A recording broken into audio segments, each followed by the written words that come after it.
Te estás adentrando en un mundo de realidades paralelas. Mysteritis 75.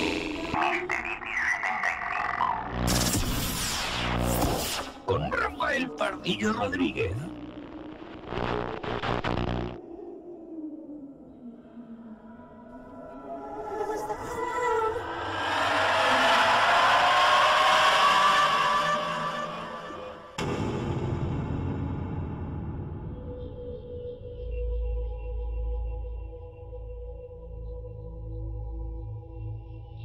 Hola amigos, bienvenidos, bienvenidas, yo soy Rafa y esto es Mysteritis 75.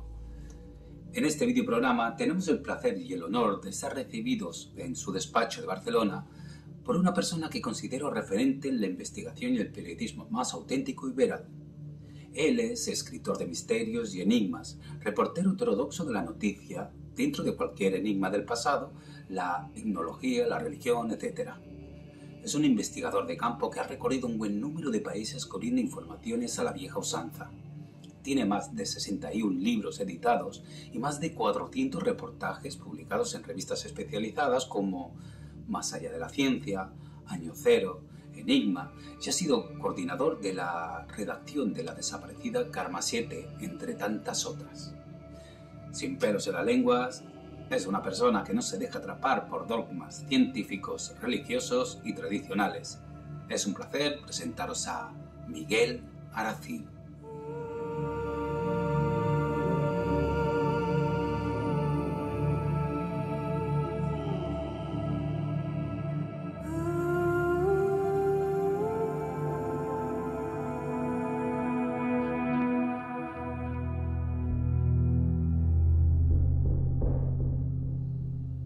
Hola, buenas tardes, Miguel. Hola, buenas tardes. Un placer y un honor que nos hayas invitado aquí esta tarde en tu despacho. Pues la verdad que poca gente entra aquí ya hace muchos años, ¿no? En su momento entró Iker Jiménez, Sierra, muchos, pero ya cerré la puerta hace tiempo y un placer tenernos aquí. Pues entonces estamos ya a un nivel también, ¿no? Sí, gracias. Muchas gracias, sí. Pues Miguel, ¿cómo llevas el tema de la travelpatía? Bueno, eso de travelpatía, para quien no lo entienda, es un juego de palabras que yo me monté. Travel, viaje, patía, enfermedad, ¿no? Es mi enfermedad de viajar y, bueno, como durante muchísimos años tuve la gran suerte, bueno, tuve la oportunidad, a nivel profesional, como reportero, de recorrer muchos países de 4 continentes, Europa, Asia, África y América, ¿no? Siempre buscando la parte heterodoxa, aunque también ha sido para cubrir otras informaciones, y bueno, y eso se engancha. El viajar, que no es lo mismo hacer turismo, el viajar o te engancha o te repele. A mí me enganchó hasta de una manera patológica.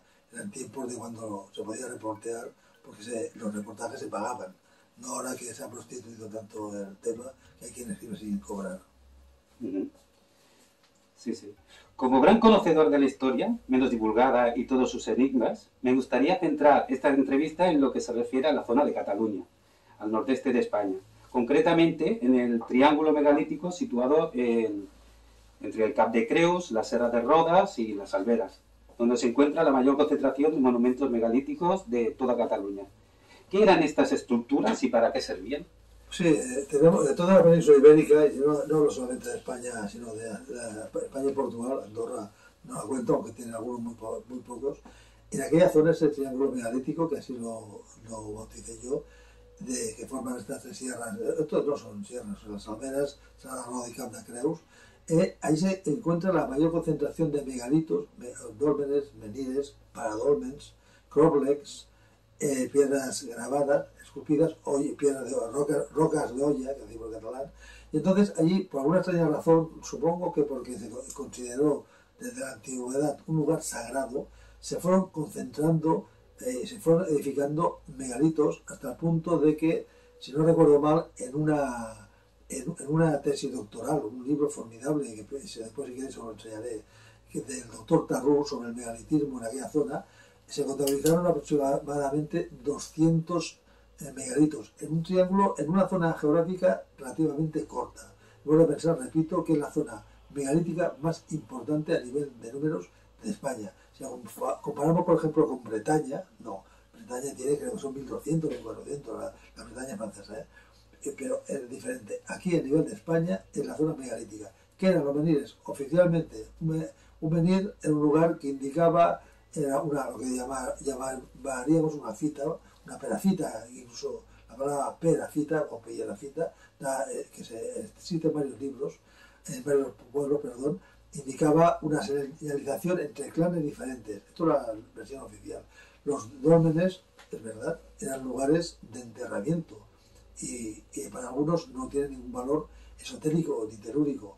Bueno, pues yo no soy historiador ni soy arqueólogo, aunque he escrito mucho sobre historia y arqueología, ¿no? Y prehistoria. Entonces, para mí, y antes que yo, me acuerdo de haber tenido largas conversaciones con una persona que no era precisamente agradable como persona, pero era un gran entendido, era Juan García Cienza, un gran escritor que me animó a mí a lanzarme al tema de las guías mágicas, y él ya decía antes que yo, bastante antes que yo, que los megalitos, los dólmenes concretamente, eran una especie de templos, de lugares que indicaban un lugar sagrado. Y los arqueólogos, los que saben, el que tiene la titulación, decían, no, es un simple enterramiento. Sí, pero curiosamente las catedrales, también, donde uno de mis últimos libros, El misterio de las catedrales catalanas, que ya lleva 4 ediciones, cada uno con una portada diferente de color, pues las catedrales, si dentro de 2000 años las excava un arqueólogo, dirá, era un cementerio, está lleno de huesos, es verdad. El que tenía dinero, poderosos señores con dinero, el que tenía dinero se hacía enterrar allí, y si era católico, claro, no sería mi caso. Entonces, era enterrado allí. Si un arqueólogo dentro de 2000 años ve una catedral antigua, medieval, dirá, esto era un cementerio, porque hay cadáveres, hay esqueletos, restos mortuorios. Pues es así. También para mí, para otros investigadores de toda Europa, los dólmenes eran, no todos, pero en muchos casos, eran lugares sagrados donde, por el hecho de ser sagrados, se enterraban los cadáveres, sobre todo de gente importante del clan. Y después quedarían los cromlechs, que son la cantidad de menires que rodean a un dolmen, ¿no? El más famoso sería los que hay cerca de la zona de Stonehenge y toda aquella zona. Estos lugares sagrados eran puntos telúricos. Para mí, totalmente. Yo tengo varios libros sobre el telurismo. Yo estoy convencido que eran lugares telúricos. Uno de mis mejores amigos, el doctor Luis Miquel Domènech, profesor de geólogo, el doctor Luis Miquel Domènech, profesor de geología de la Universidad de Barcelona y de la Universidad Politécnica de Cataluña, ya digo, son de mis mejores amigos, muchas veces lo discutimos. Él como científico, y lógicamente como profesor de geología, no le puedes rebatir muchas cosas, pero yo le llevo la contraria, siempre digo, que ellos dicen que no creen demasiado en las líneas telúricas, en los leis, estas líneas sagradas. Yo sí que creo. Él dice, no se puede medir. Y yo siempre le digo, hace 300 años un científico no hubiera podido decir que existía la electricidad o Internet. No lo podía medir en aquel tiempo. Quizás llegará un momento en que los geólogos, la geología avance como ciencia y se encuentre un aparato que pueda medir estas líneas, estos leis, estos enclaves telúricos. Pero de haberlo los hay y estoy convencido. Es más, en algunos libros míos, y ya lo digo en reportajes, muchísimos reportajes sobre el tema que he publicado, aseguro que hay enclaves telúricos positivos y enclaves telúricos negativos. Positivos, por ejemplo, muchas catedrales están en cruces de líneas leis, de lugares, enclaves telúricos, para mí convencido. Y hace ya unos 30 años, con una productora alemana, estuvimos grabando en un punto, en un lugar donde vimos todo lo contrario. No el lugar positivo, sino el enclave telúrico negativo. El negativo. El terrorismo puede ser positivo, llenar a la persona de una trascendencia muy importante, muy fuerte, hacerlo trascendental. Incluso yo soy menos espiritual que un billete de 500 euros, y además digo, así es, ¿no? Yo soy ateo.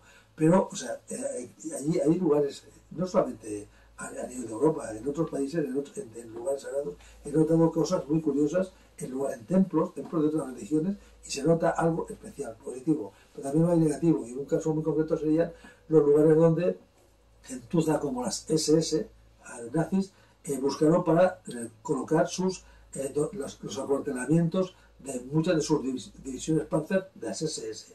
Pues bien, coinciden exactamente, los buscaron, sus equipos de esoterismo, que los tuvieron, lógicamente, y son muy conocidos, o eran muy conocidos, los buscaron en lugares donde habían estado, coincidían, lugares donde había habido campamentos estables de los guerreros germánicos, de diferentes tribus germánicas.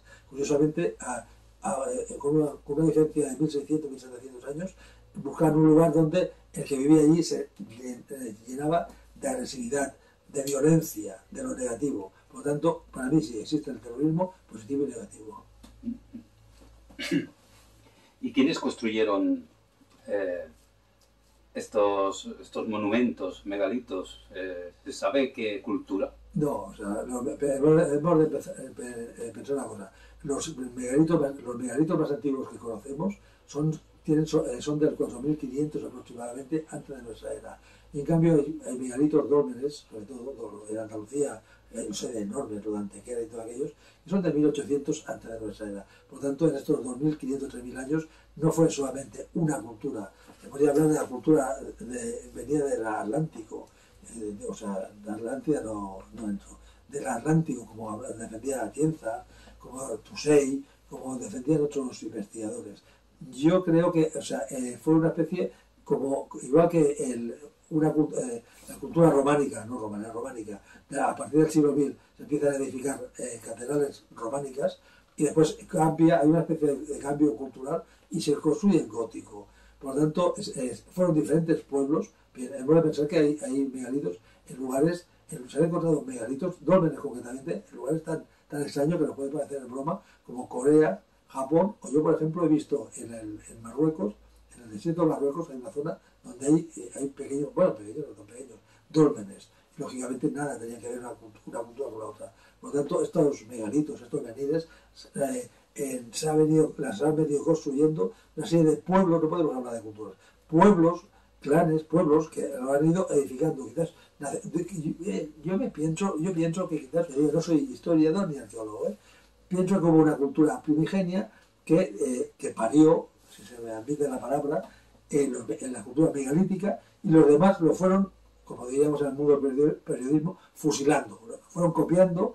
Lo único que siguieron, o nos encontramos en que los megalitos, cuando más antiguos, los encontramos en lugares, paradójicamente, más, lo que yo digo y mucho más junto conmigo, ¿no?, telúricos. En cambio, los megalitos más modernos, pensemos que en España el megalito que yo conozca más moderno, entre comillas, o posible es igual, es del 1200 antes de nuestra era. Estamos hablando ya de una época que hablamos de época de los metales, de la época del bronce, podríamos hablar. Por lo tanto, los primeros que empiezan a construir megalitos, los primeros, sea quien sea, pues no se puede poner un nombre, porque seguramente no lo tenían, ni un origen, que posiblemente no lo tenían, aunque posiblemente es una cultura, algún tipo de cultura o de pueblos atlánticos que nos empiezan a construir. Por lo tanto, al principio construyen en unos lugares concretos para buscar un lugar sagrado, para indicar que es un lugar sagrado, y después hay otros que van copiando, fusilando,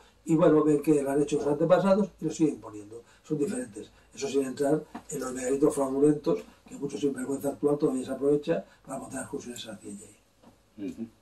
Eso me hace pensar mucho también que antiguamente había una cultura madre, ¿no?, como nos cuentas, y que se ha ido perdiendo todo este conocimiento, ¿no? Y normalmente te hablan de que procedían del mar, muchas veces, ¿no? Entonces, el Atlántico, como tal. Hay también muchas leyendas y tradiciones de gigantes en esta zona. Sí, el tema de los gigantes no son una... De leyendas hay muchas, ¿no? Aquí llegando al Pi, en Barcelona tenemos muchas leyendas, bueno, en toda España, en toda Europa, en todo el mundo. O sea, yo ya digo, en Europa, países de Europa, Asia, África y América, son los 4 continentes por los que yo he corrido, he encontrado en diferentes culturas la tradición de los gigantes, seres gigantescos, seres que mucho más mayor de tamaño que lo normal. Eso, una cosa son las leyendas y otras cosas son los hallazgos verdaderos. Solamente en España, en un libro mío que está súper agotado hace muchos años, creo que hace 20 años, que se llamó Cuando Noé llegó a España, y llevaba una corbatilla que se perdió la corbatilla al salir de imprenta del grupo de editorial Cultura, los perdieron todos, se llamaba exactamente, es este libro, en el que llevaba una corbatilla, una banderola que se decía hallazgos extraños en España, arqueológicos extraños en España, y se perdió.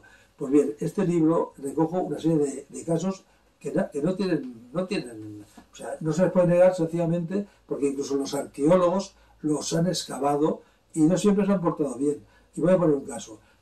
Yo hace muchos años, unos 32, 33 años, tuve una buena amistad con el geógrafo y cartógrafo, era de la universidad, estudió en la Universidad de León, Fernando Ledesma. Fernando Ledesma vino a hacer unas cartografías al Pirineo de la Sardaña y la Luxey, y ahí pues, se quedó, empezó a estudiar aquello, después se quedó años viviendo allí. Y entonces este hombre, de una cultura importante, yo lo calificaría un hombre, un humanista cristiano, que tiene un conocimiento tremendo desde su punto de vista cristiano, era muy creyente. Este hombre me comentó, fue el primero que me comentó el hecho de los gigantes, los huesos gigantes, los esqueletos gigantes encontrados en el dolmen de Prullans. Prullans es un pueblecito muy bonito de la zona Sardaña, cerca de Andorra, relativamente cerca de Andorra. En el dolmen de Prullans se hicieron las excavaciones y aparecieron una serie de esqueletos enormes esqueletos enormes y además unas herramientas de sílex enormes que pertenecían a aquellos seres gigantescos. Se guardaron en casa de una persona del pueblo, concretamente el ex-suegro de Fernando Ledesma, según me comentaba él, y entonces empezamos a hacer el seguimiento y curiosamente los cráneos aquellos que habían aparecido más huesos, pero los cráneos concretamente supimos que estaban en el Museo Arqueológico de Barcelona.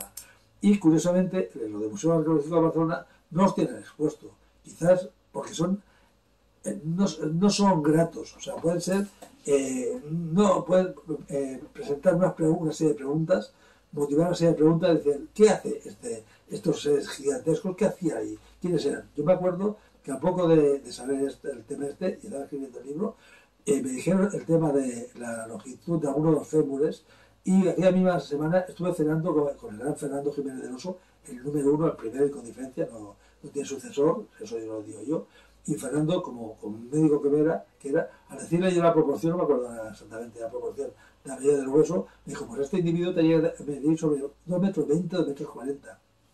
Esos serían seres gigantescos, gigantes. Es muy diferente, estos los remarco siempre en los reportajes. Una cosa es el gigante, un individuo de 2,20 metros, 2,30 metros, 2,40 metros, esto es un gigante. Otro, muy diferente, son, por ejemplo, algunos esqueletos que se encontraron en Andorra, relativamente cerca ahí, además acompañados con armas de hierro, de la época de hierro. Y esos eran individuos que hacían el esqueleto aquellos esqueletos podían hacer 1,80 m, 1,85 m, en una época que era el siglo IX, o sea, aquellos restos eran del siglo IX, y curiosamente en aquel tiempo la edad media, la altura media de alguien que corriera por aquí era de 1,60 m y 1,50 m las mujeres que lo llevaban. Por lo tanto, aquellos individuos, aquellos esqueletos con 1,80 m o 1,85 m eran sencillamente hombres altos. Cuando se hizo la investigación, eso lógicamente son los historiadores, se descubrió que Carlomagno en un momento dado llevó a los reyes de Andorra, llevó una serie de colonos que eran prisioneros de los vikingos, que habían tenido su refría con los vikingos, y los nórdicos, antes, igual que ahora, son muchísimo más altos, o bastante más altos, que los españoles, que los portugueses, que los franceses meridionales, ¿no? Entonces, aquellos individuos que eran altos, y aquellos esqueletos, eran de gente alta, o gente bastante alta, o muy alta, nada que ver con los seres gigantescos, que la he encontrado no solamente allí. Mi hija, hace poco, mi hija también es periodista, estuvo hace un mes aproximadamente en Formentera, y le dije que trajera fotos de un lugar que estaba. Y yo he escrito mucho sobre el tema del dolmen de Arralocha, de Formentera. Ahí en Formentera se encontró un esqueleto, en el dolmen de Arralocha se encontró un esqueleto gigantesco, un museo muy famoso español, de la península, lo excavó, se lo llevaron a su museo y nunca más se ha sabido de él. Por lo tanto, y en León, cerca de León también hay otro. Restos de seres gigantescos, repito, que no altos, si estuviera haciendo un reportaje, lo pondría en negrita. Seres gigantescos, que no altos, se han encontrado muchísimos, no solamente aquí, sino en diferentes lugares. No hace tantos años se encontró uno en la Valle de Arán, que prácticamente pasó desapercibido. ¿Y por qué se ocultan? ¿No interesa la ciencia, la historia? Pienso una cosa, a la historia, a la arqueología, a la historia oficial, solamente hay historia, a la arqueología, hay una serie de hallazgos que no se interesa demasiado, y eso seguro. Yo sé que el Cap de Creus en un momento dado se encontró, que además eso era cuando yo llevaba una sección de arqueología de una conocida revista de temas marítimos, que ya no existe, se encontró un pecio lleno de ánforas etruscas, ánforas orejudas, que se llaman los etruscos, de los ánforas muy feas, que con las orejas muy feas, evidentes que no están ni en la tabla Dresser, que es la oficial de las ánforas, y entonces se llegó a la conclusión de que los etruscos navegaban y habían llegado sobre el año 700, el año 800 aproximadamente, a la península ibérica, concretamente a la zona de la Ampurdá. Eso pues no se le dio mucha importancia, no encajaba, que los etruscos vinieran para aquí, no encajaban.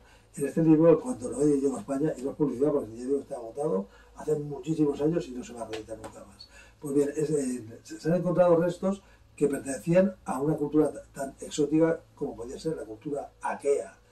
Claro, según que arqueólogo, ver según qué cosa, dice, oye, eso no cuadra. Dentro de nuestros dogmas, esto no cuadra, nos descuadra totalmente. Y por esto, según mi punto de vista y de otros investigadores, esto lo prefieren apartarlo. Son hallazgos incómodos. Y muchas veces relacionados con estos dólmenes y menires también, los gigantes. Algunas veces sí, otras veces en cuevas. Ya digo, por ejemplo, el de Prullans, los esqueletos, los huesos y las hachas de sílex aparecieron en el dolmen de Prullans, todavía se puede visitar. Hay varios ahí en Prullans. En el Prullans 1, concretamente. El de la Rocha, de la Formentera, en nuestro dolmen. Muchos se han encontrado en megalitos. Este de Prullans se llaman de Oren. Oren 1 y 2. Exactamente, de Oren 1. Encontraron 7 esqueletos dentro, sí, y uno de mujer.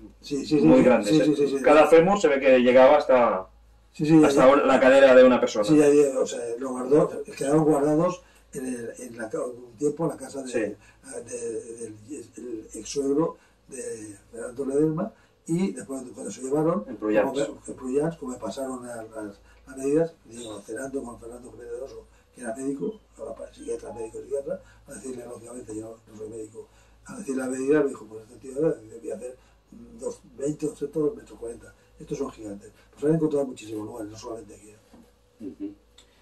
El gigante Gerión, también que era un gigante con 3 cuerpos y 3 cabezas, que había nacido en Crisaor y Calroe, que eran sus padres.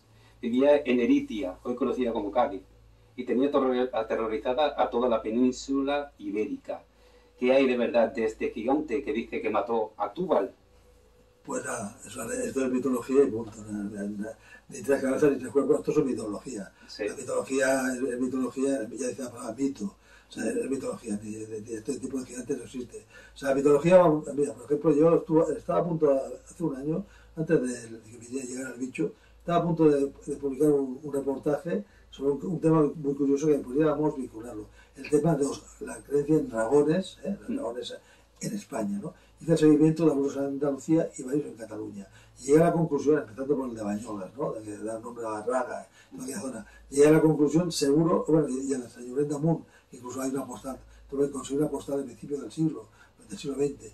Y llegué a la conclusión buscando documentación que era exactamente, todos coincidían, aparecían a principios del siglo, en la primera mitad del siglo VIII.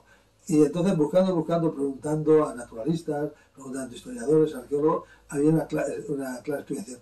Todos estos dragones que aparecían y se comían a la gente, ya eran terribles y hacían tanto miedo, eran sencillamente cocodrilos que coincidieron con la llegada de los árabes, no digo moros, que queda muy feo, ¿no?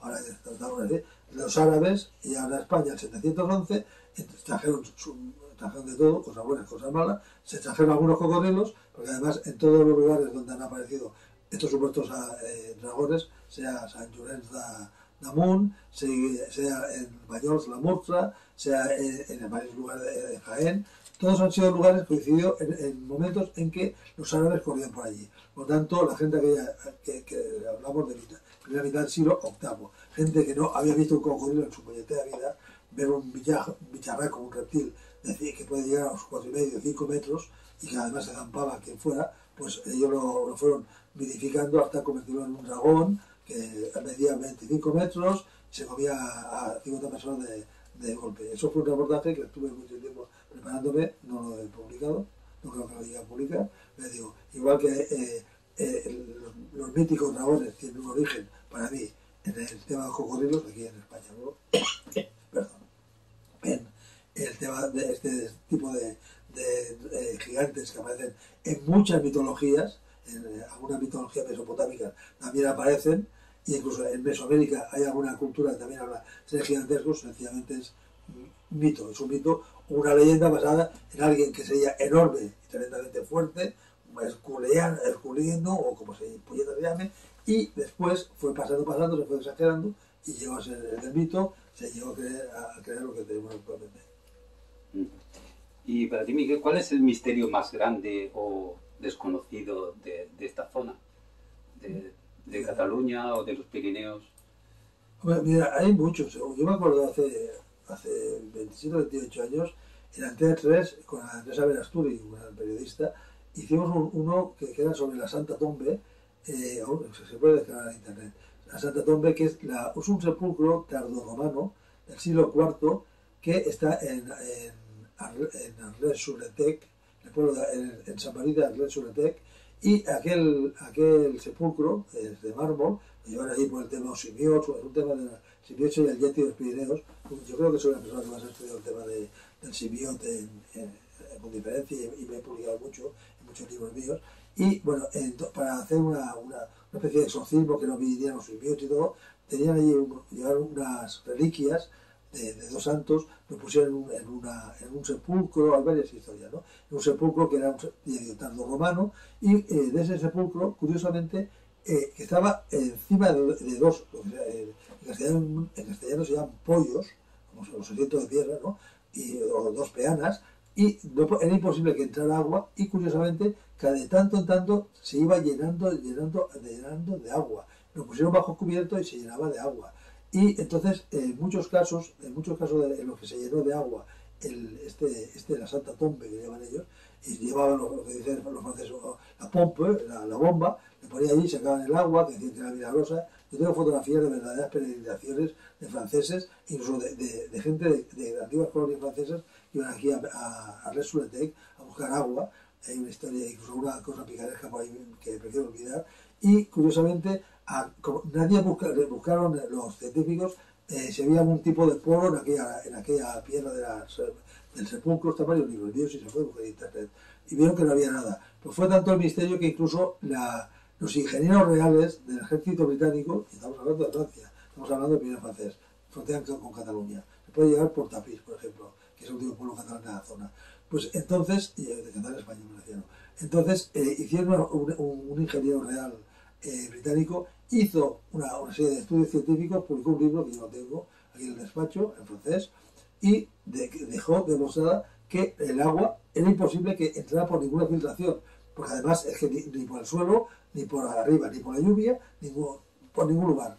Aparecía, por alguna razón que no sé, desconocida, aparecía ahí dentro. E incluso, y repito, iba la gente, cogía a coger un poquito de agua, le daban con una bomba, o la pompa que querían hacer, le daban un poquito de agua, e incluso en Barcelona hubieron algunos sinvergüenzas que llegaron a comercializar esta agua, que era agua de grifo, decían que era la Santa Tumba, que era curativa y todo. Me acuerdo del tema porque siendo yo director de la revista Mundo Oculto,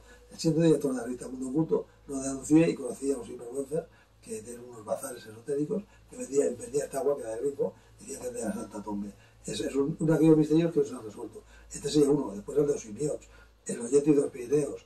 Se ha dicho que eran leyendas, que eran yetis de los Pirineos, o Bigfoot, o Sasquatch, o Alma, si fuera el Pamir. Se ha dicho que eran leyendas y todo. Pues no son tan leyendas, por sencilla razón, ya no solamente por las esculturas que hay, por ejemplo, en Arles-sur-le-Tec, donde está la Santa Tombe, está en San Marí, en la abadía, en el monasterio, detrás mismo de aquella gran edificación medieval, la primera calle que hay, que está el nombre está en francés, se llama Rue du Simion. Y hay muchas, dentro del monasterio hay, además de las esculturas muy erosionadas de Simiot, dentro, y las he visto, las tengo fotografiadas, hay reproducciones góticas, ya 200 años más tarde, las primeras son románicas, de Simiot de estos, que supuestamente vivían en el Canigó, que atacaban a gente. Pues claro, dices, bueno, estos son leyendas medievales, sí, pero es que da la casualidad que al final del siglo XX se llegó a ver, o sea, se llegaron en aquella zona, en la zona de tanto de Pirineo de Girona como de Lleida, como el francés, como el de Huesca, hubieron ataques a personas con nombres y apellidos. Algunos están publicados en algún artículo. Yo no hace mucho lo hablaba con el antiguo director del diario El Caso, Juan Rada, una gran persona, un gran periodista, un veterano periodista. Le hablaba y te decía, ¿te acuerdas? Y me dijo, sí, y hablamos de los dos reporteros que habían cubierto la noticia. Pues apareció una criatura simiesca, peluda, en la zona aquella, en la zona tocando, esta ya pertenecía a Huesca, que llegó incluso a atacar a unos leñadores, a unos trabajadores que no eran leñadores, estaban cortando árboles, iban con unas máquinas cortando árboles, supongo que para hacer cortafuegos o alguna cosa, lo llegaron a atacar. E incluso puedo decir, y lo puedo asegurar, porque investigué el tema, y publiqué varios reportajes en diferentes revistas a nivel nacional, que la Guardia Civil organizó, además de que tenía tiene supongo que la guardan, un expediente, organizaron ahí, juntamente con algunos cazadores, organizaron batidas por aquella zona buscando estas criaturas. Y pocos años después, en el Pirineo de Girona, ya tomando a la frontera francesa, entrevisté a un grupo de excursionistas, además bragados, fogueados, no eran nenes de 8 o 10 años de los lobatos de los Boy Scouts, no, eran gente fogueada, gente de 30 y pico de años, excursionistas, montañeros, que habían visto una criatura simiesca atravesando una montaña en la zona de Muyó, cerca de la frontera. Por lo tanto, algo ahí. El tema este del simio también lo pondría como uno de los misterios, misterios que nos quedan a uno. Muy bien, interesantísimo. Pues, bueno, para ir finalizando, sí, ¿nos podrías decir dónde podemos encontrar tus libros, cómo encontrarte en la web? Yo tengo una web que es www.miguelaracil.com. Eso para mis libros, mis reportajes. Después tengo para reportajes y para todos otros temas, como puede ser también la política o la defensa de los animales, que es una de mis pasiones. Tengo mi blog que se llama El Borde de la Frontera, borde porque yo soy bastante borde, y frontera porque pongo la frontera entre la gente que no me gusta. El Borde de la Frontera es un blog que queda muy feo decirlo, además no gano nada económicamente, pero es muy visitado porque doy mucha caña. Y después mis libros, pues los últimos están en Editorial Bastet, y que ahí se pueden encontrar los que quedan de Cataluña, quedan, creo que son 9, 10 todavía títulos diferentes, y librerías, pues cualquiera, las especializadas, todas, desde Epsilon, Karma, Nostradamus, Selecciones Mágicas, la que busquen, o sea, cualquier librería especializada todavía tiene libros míos sobre Misterio de Cataluña. De hecho, el último apareció hace un año y medio. Pues muchísimas gracias, Miguel Aracil. Aquí es una persona que yo considero referente en la investigación y el periodismo. Gracias. Más auténtico y veraz. Un escritor de misterios y enigmas, reportero heterodoxo de la noticia. Yo soy heterodoxo en todos sentidos. Total. Pues muchas gracias, es un placer. Muchas gracias. Es un placer y bueno, espero que tengáis mucho éxito porque no corráis mucho. Pues muchísimas gracias. Gracias. Muchas gracias.